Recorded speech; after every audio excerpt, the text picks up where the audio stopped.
recibía una educación, entre comillas, ideal, pero por otro lado recibía todo el desprecio de la fallida unión de mis padres. Ese sentimiento provocó en mí una melancolía, no una melancolía como la definiría Freud, pero una melancolía prácticamente literaria. Yo era el prototipo del sentimiento de tristeza de este país. Era como si yo también hubiese decidido de vivir de espaldas al mar, que era lo que siempre me sorprendió de niño en el malecón de Miraflores. ¿Por qué vivíamos en la única ciudad costera del mundo que le dio la espalda al mar? Ven, con ese tipo de preguntas a los 14 años era evidente que no me sentía muy bien. Y la mejor manera de tomar hasta cierto punto partido de este malestar era decidir de alejarme del malestar. Tardé mucho tiempo en comprender que el malestar se debía tratar con cultura, afirmando lo que estoy afirmando ahora, que es una cosa que tarda uno mucho en aceptar y que provocó cosas extrañas, ¿no?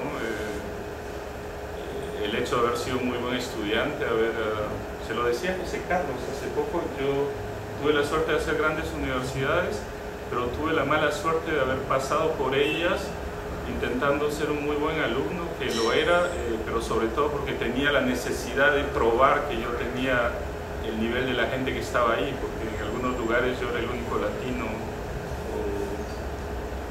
a ese nivel. Entonces tardé mucho en darme cuenta de esa serie de problemas, ¿no? Tuve que llegar a ser adulto y comprender ciertas cosas. Ahora, si digo todo eso es simplemente para intentar explicar por qué mi trabajo artístico es una forma de resumen. La mejor manera de explicar ciertas cosas es utilizar muy pocas palabras, pronunciándolas fuerte, diciéndolas bien, y las piezas son eso. Alguien dijo un día de mí que yo era un buscador de problemas, y probablemente que es cierto, pero buscando y jugando solamente con problemas, estoy seguro de no faltar de trabajo, porque cada día tiene un nuevo problema, sobre todo en este momento de la historia de la humanidad. Cuando veo las imágenes también me doy cuenta que produzco demasiado. Estamos viendo cosas que se acaban en 2007, pero en 2008 he producido 44 piezas, lo que es anticomercial, pero que nace también de este regreso. Ha provocado una especie de vorágine malsana de terminar con una parte. Yo he dicho hace poco a la prensa inglesa que finalmente lo que vengo a hacer aquí es el final de algo,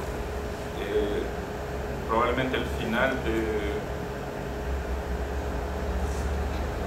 mi infancia. Lo que es duro de avanzar cuando uno ya tiene 42 años.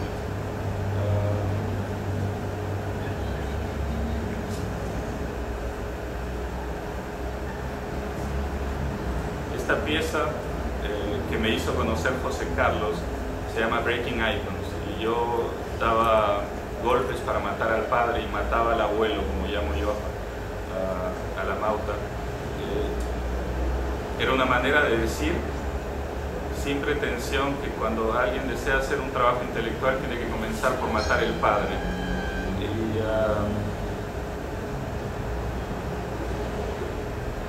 Hoy día aquí de nuevo mato el padre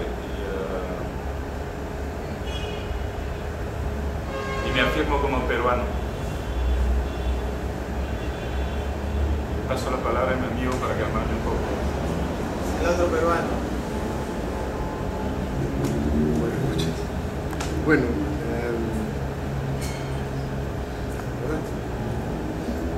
es un éxito haber conocido a Jota. Y bueno, le agradezco nuevamente la invitación a Bruselas el año pasado. Estuvo muy bien y era la primera vez además que hablaba de mi trabajo de esa manera, ¿no? Estableciendo un diálogo con la persona que me invitó. Y bueno,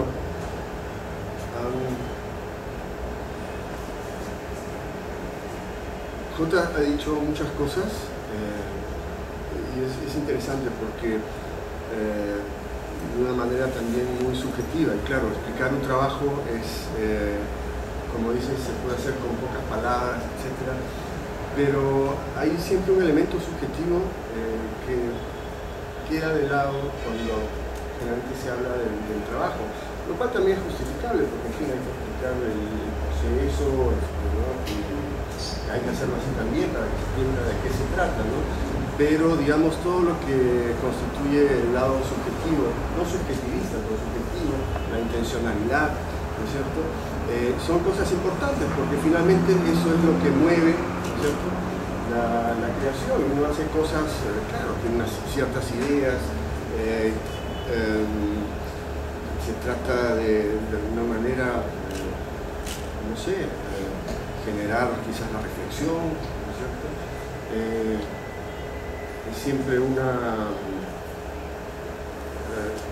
bueno, el trabajo crítico en el sentido que es siempre una especie de, digamos, no se puede criticar las nubes, ¿no? Siempre se critican las cosas que ya están hechas, las cosas humanas, ¿no? Y bueno, a partir de esas ideas básicas, si se quiere, y a partir de una cuestión subjetiva de que uno vive, bueno, pues se empieza a conformar algo, racionalizar un trabajo, etc. Pero toda la parte subjetiva y lo que es la parte de las intenciones es importante. Lo que pasa es que no siempre se puede hablar de ello, en todo caso a veces hasta no es tan cool. Esos son, últimamente, si hablamos a ese nivel, son cosas que uno se va dando cuenta también, ¿no? Con relación a los discursos o las formas de hablar sobre el trabajo de uno mismo en otros contextos, ¿no? Y claro, evidentemente, según las personas, los discursos son muy distintos y diferentes, pero hay ciertos códigos o ciertas cosas que a veces son un poquito molestos, ¿no? Bueno, eso como una reflexión inicial. Con relación a mi trabajo, bueno, a mí me gusta mucho la diferencia, digamos, porque el trabajo de Jota es muy distinto y al mismo tiempo hay cosas en común, ¿no? Tenemos cosas en común, un interés por lo político, lo social, que es en mi caso más por el lado histórico, ¿no? Y de las imágenes. Ese tipo de diferencias y de analogías me interesan. Y en estos momentos en mi trabajo estoy en una especie de obsesión enciclopédica, ¿no? Trabajando a partir de las imágenes, en verdad, bueno, ya he hablado un poco sobre mi trabajo en otras oportunidades aquí y tampoco quiero repetirme, pero digamos, lo que estoy haciendo ahora es básicamente lo mismo que que el año pasado, cuando hablé en La Culpable la última vez y mostré varias imágenes, ¿no? Pero lo que siento es que es un proyecto que tiene aún para varios años, ¿no? Y en verdad, si me remonto a cómo empecé a trabajar en lo que estoy, a desarrollar mi método de trabajo actual, bueno, Jota dice, habla sobre la culpabilidad. En mi caso, no sé, es más bien un sentimiento de nulidad, ¿no? Porque siempre no sabía muy bien qué hacer. En verdad ya me estoy remontando hace tantos años, ¿no? Sí, esta especie de sentimiento de ser un inútil, ¿no? De alguna manera. Bueno, claro, no tiene ciertas cualidades o qué sé yo, pero